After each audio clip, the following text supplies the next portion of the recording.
have a follow-up on a story with a very happy ending. Earlier this month, 11-year-old Nadia Bloom vanished from her home in Florida.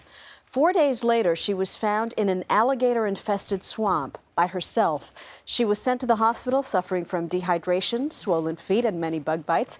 But that's it. She's back home now, and she and her family are very thankful for her supporters. Joining us now, Nadia and her parents, Jeff and Tanya. Good morning to you. Good morning. Good morning. It's so great, Nadia, to get to finally talk to you. How are you, and how does it feel to be back home? I feel great. I mean, like, I missed everybody.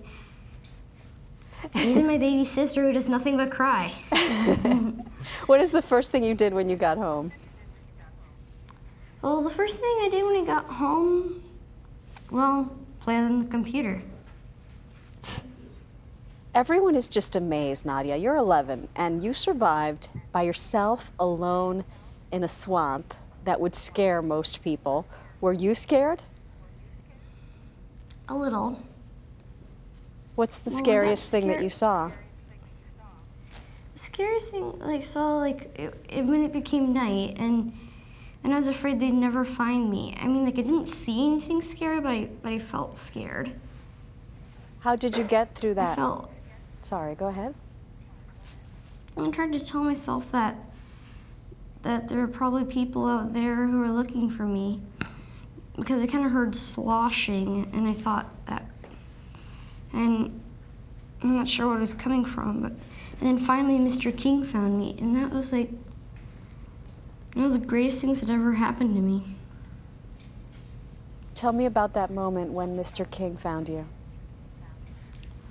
Well, I was really excited because I was like super dehydrated, and I hadn't had anything to eat for 2 days, because on the first and second day I ate these plants which were spongy and they had water in them, but and then Mr. King gave me some trail mix and some water, and I was glad that I was finally going to see my own family.